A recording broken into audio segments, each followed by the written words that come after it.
हरियाणा के भिवानी जिले में मनीषा की मौत का मामला तूल पकड़ता जा रहा था। विवाद इतना बढ़ चुका था कि सरकार ने जनता की मांग के सामने कदम टेक दिए और फिर फैसला लिया इस मामले की सीबीआई जांच कराने का, जिसका नतीजा अब सामने आ चुका है।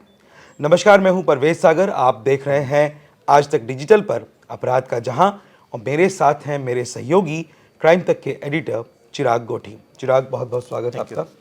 चिराग, मनीषा की मौत का मामला, पूरे देश का ध्यान इस मामले ने अपनी तरफ खींचा। एक 19 साल की लड़की जो एक प्ले स्कूल में पढ़ाया करती थी, उसका कत्ल होता है। लाश जो है बहुत बुरी तरीके से मिलती है। कत्ल इसलिए कह रहा हूं क्योंकि अब सीबीआई ने भी इस मामले की जांच शुरुआत जब की और जो तमाम दस्तावेज हासिल किए तो कत्ल का मामला दर्ज कर लिया है। पूरी कहानी क्या है चिराग? कैसे ये मामला पुलिस से सीबीआई तक पहुंचा और सीबीआई ने कैसे कत्ल का मामला दर्ज कर लिया, जबकि भिवानी पुलिस इस मामले को शुरू से आत्महत्या बताने की कोशिश कर रही?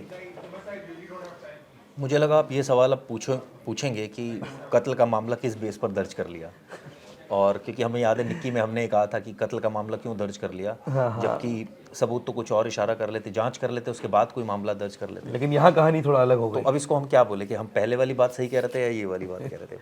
दरअसल फर्स्ट इन्फॉर्मेशन जो रिपोर्ट होती है वो पुलिस दर्ज कर सकती है, लेकिन हम निक्की वाले केस में क्यों फ़र्क था और इसमें क्यों फ़र्क है वो आपको बताता हूँ। निक्की वाले केस में फ़र्क ये था कि उसमें आरोपी को गिरफ्तार कर लिया था, इसमें भी कोई आरोपी दिख ही नहीं रहा है। तो आप चाहे मर्डर कीजिए, प्रत्यक्ष रूप से कोई सामने नहीं है, चाहे आप मर्डर कीजिए, चाहे आप सुसाइड कीजिए, अभी उससे कोई फ़र्क नहीं पड़ने वाला। हाँ, अगर आरोपी दिखे, अरेस्ट हो जाए तो, और बाद में पता चले मर्डर का केस नहीं था ये, तो जैसे निक्की के केस में भी ऐसा लग रहा है कि जांच कहीं और जा रही। खैर, मनीषा केस की बात कर लेता हूँ। इस मामले में एक बहुत ही बड़ा डेवलपमेंट हुआ जिसमें सीबीआई ने मर्डर केस रजिस्टर किया। लोगों की मांग थी कि इस मामले को मर्डर के सेंस में देखना चाहिए, और ये बात को मान लिया। लेकिन इसका मतलब ये नहीं कि आने वाले वक्त में ये मर्डर के सेंस में बिल्कुल जांच के बाद फिर चीजें बदल भी तय होगा। लेकिन अभी फिलहाल मर्डर केस रजिस्टर्ड किया और इसमें दिल्ली के एक अधिकारी को लगाया गया है जो इसकी जांच करेंगे। हम सबको पता है कि कैंप, जो वहाँ पीडब्ल्यूडी का कैंप ऑफिस है, वहाँ पर सीबीआई गेस्ट हाउस, पीडब्ल्यूडी का रेस्ट हाउस उसको कहते हैं, वहाँ पर स्टेशन है जो सीबीआई की टीम है। 8-10 उसमें अधिकारी हैं।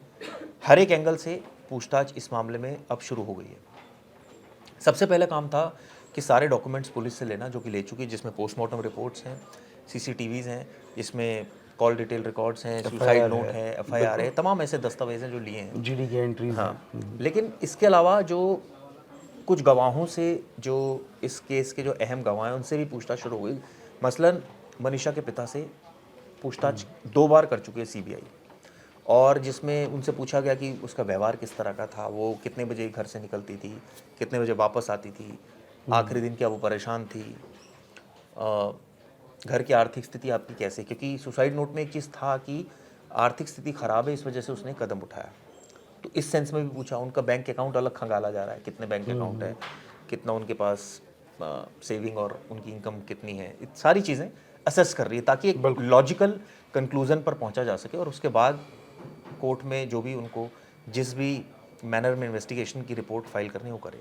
लेकिन अभी ये कहना, एक थोड़ी सी अलग जो सिचुएशन बनी है वो ये बनी है कि सीबीआई ने मर्डर केस रजिस्टर्ड किया है इसमें, और इसमें मौके पर भी वो गई है, वहाँ उसने फॉरेंसिक एविडेंसेस लिफ्ट किए हैं। इसके अलावा कॉलेज और स्कूल, जो कि इस पूरे क्राइम के सेंटर हैं, जहाँ से कॉलेज, स्कूल से वो निकलती है, कॉलेज की तरफ वो जाती है, एक कीटनाशक की दुकान, अब हर एक एस्पेक्ट पर वो जांच उसने शुरू की है। और मुझे लगता है कि अब आने वाले वक्त में कुछ ही दिनों में और स्थिति क्लियर होगी कि उनकी इन्वेस्टिगेशन क्या एग्जैक्टली कह रही है। इसमें कई सारे ऐसे सीसीटीवीज़ भी सीबीआई निकालेगी आने वाले वक्त में, जो कि थोड़ा सा और ट्रेल को बढ़ा दे, मतलब आसान कर दे उनका काम। बिल्कुल कि अगर मान लीजिए पुलिस ने 2 सीसीटीवी निकाले तो कोशिश करेंगे उसी रूट के 2 और निकाल लिए जाए, ताकि जो उसकी मौजूदगी है वो आगे तक की प्रूव हो सके। सीबीआई का यही एक तरीका होता है जांच का। मुझे याद है जब प्रद्युमन केस में सीबीआई ने जांच की थी, तो उसमें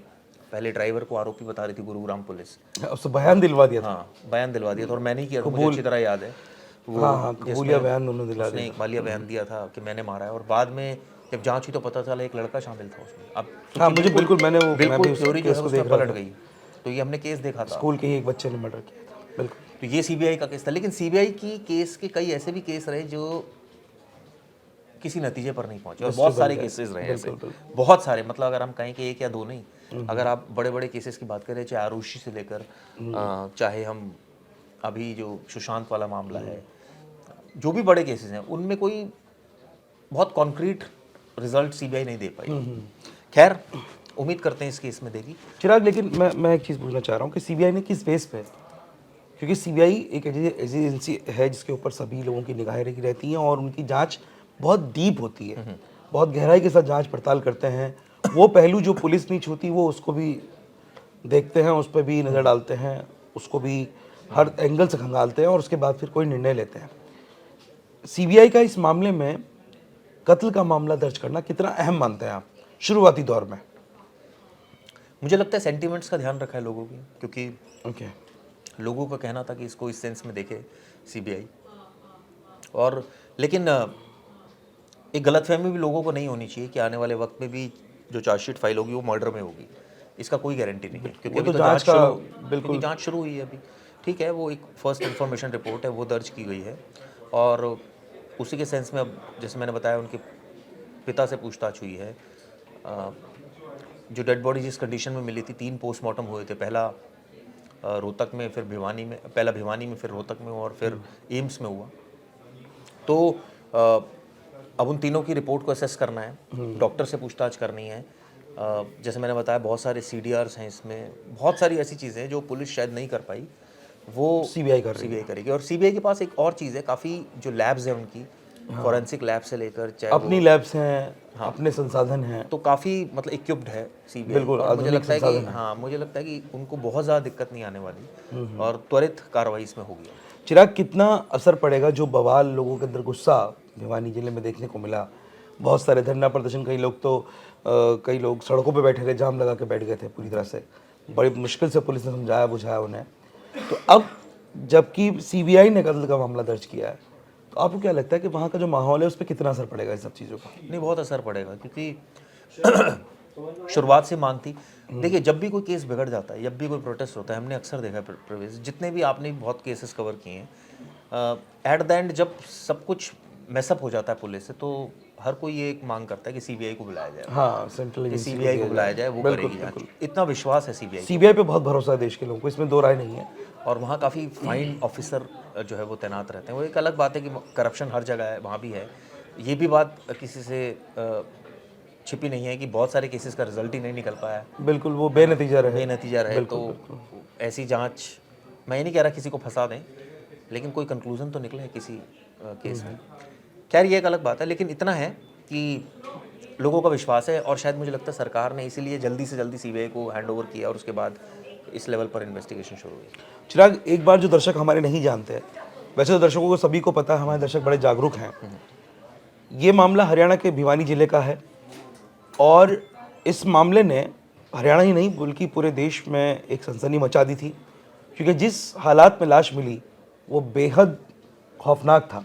चिराग, एक बार पूरा घटनाक्रम आप बताइए दर्शकों को कि हुआ क्या था, 11 तारीख की बात है, 11 अगस्त की, जब मनीषा स्कूल के लिए गई थी और 2 बजे के आसपास उसको वापस आना था, लेकिन वो एक घर से कह कर गई थी कि वो नर्सिंग कॉलेज में एडमिशन के पता करने जाएगी। वो यूजुअली नर्सिंग कॉलेज की जो बस है उससे वापस आती थी, लेकिन उस दिन नहीं आई। उसके बाद वो गायब हो गई, उसके परिवार से उसकी बात भी नहीं हो पाई, मोबाइल भी उसको स्विच ऑफ हो गया। परिवार ने काफ़ी कोशिश की, अगले दिन वो फिर पुलिस थाने गए, पुलिस वालों ने उनको डरका दिया। फाइनली केस रजिस्टर्ड हुआ 13 तारीख को। खेत के पास से, सिंघानी में खेत है जहाँ पर उसकी डेड बॉडी मिली, और काफ़ी शक विक्षिप्त हालत में थी, क्योंकि ऐसा कहा गया कि जानवरों ने उसको नोच खाया। उसके बाद हंगामा मचा काफ़ी इस पूरे मामले को लेकर।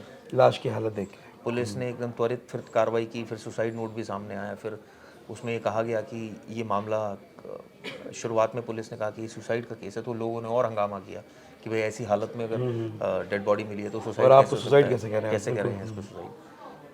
तब इसको सीबीआई को हैंडओवर किया गया था, और अब सीबीआई इसको इन्वेस्टिगेट कर रही है मामले को। तो उम्मीद मैं ये करता हूँ कि इसका जल्दी रिजल्ट निकलेगा।